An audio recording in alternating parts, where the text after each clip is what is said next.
baka mamaya kung anong gawin niya. Ba't ang ginawa ko sa anak natin? Gagawa siya ng maling desisyon dahil sa akin. Dahil sa akin.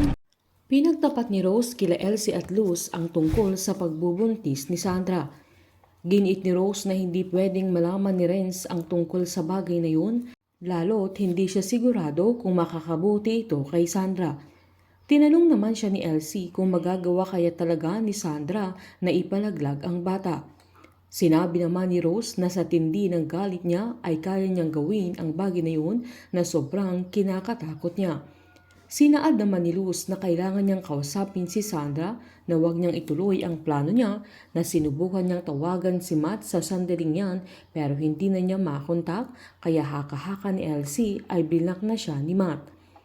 Habang pinuntahan na naman ni Vanjie si Dante na inabot na naman ni Dante ang malaking halaga para sa pagpapagamot ni Mario. Tinanong naman ni Vanjie kung saan galing ang perang yun at habang andoon siya ay may dumating na lalaki upang kunin ang isang bag kaya umatras ang lalaki nang makita si Vanjie. Pinasigurado naman ni Dante na wala silang magiging problema. Nang binuksan ng lalaki ang bag ay puro drugs ang laman na kinagulat ni Vanjie. Pagkaalis ng bata ni Dante ay sinabihan siya ni Vanjie na nagbebenta na naman siya ng droga. Giniit naman ni Dante na nag-raid sila kaya nasabat nila ang mga droga, sabay sinabing itatapon lang nila yun kaya papakinabangan na lang niya, sabay pinaalala kay Vanjie na alam naman niya ang kalakaran nila sa loob. Napagtanto ni Vanjie na galing sa pagbebenta ng droga ang perang binibigay ni Dante sa kanila pero kinuha pa rin niya dahil kailangan nila para sa gamutan ni Mario at lalabas na rin ito sa ospital. Nang naiuwi na nila si Mario sa bahay nila ay agad niyang sinabi na ang dami na naman nilang utang dahil sa kanya. Giniit naman ni Renz na wag na niyang isipin ang bagay na yun lalo't hindi nila kailangang bayaran agad kay Dante ang perang inutang nila. Sinaad pa ni Vanjie na wag na nilang intindihin ang utang nila kay Dante dahil asensado na siya na hindi na nakaimik si Mario lalo't alam na niya ang kapalit ng perang galing kay Dante pero hindi niya masabi sa kanilang anak. Habang hindi pa rin sinasagot ni Sandra ang tawag ni Matt dahil umalis na naman siya sa bahay nila. Sakto namang pinuntahan siya ni Christina at sinabing hindi pa rin siya kinakausap ni Sandra.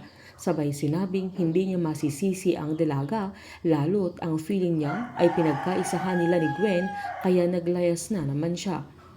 Nalatili si Sandra sa bahay na pinamana ni Lily sa kanya kung saan pumunta dun si Franco na nagawa pa niyang ipaghanda ng makakain niya. Pinakita agad ni Franco ang larawan ng klinik na nahanap niya para sa pagpapa-abort ni Sandra. Pinagmasdan ng dalaga at tinanong niya ang binata kung paano niya nahanap ang klinik na yun. Giniit naman ni Franco na hindi na mahalaga ang bagay na yun basta pinasigurado niyang safe ang lugar na yun na kailangan lang niyang magtiwala sa binata. Hinawakan naman ni Sandra ang mga kamay ni Franco at nagpasalamat siya sa mga tulong ng binata sa kanya. Habang hindi naman tinigilan ni Rose si Matt hanggat hindi niya ito nakakausap, lalo't blinak na siya sa cellphone niya at Facebook dahil sa pagsiselos ni Christina. Laking gulat ni Matt nang ipagtapat sa kanya ni Rose na buntis ang anak nila kaya magsasanib puwersa sila para maisalba ang buhay ng inosenteng bata na nadadamay sa mga problema nila.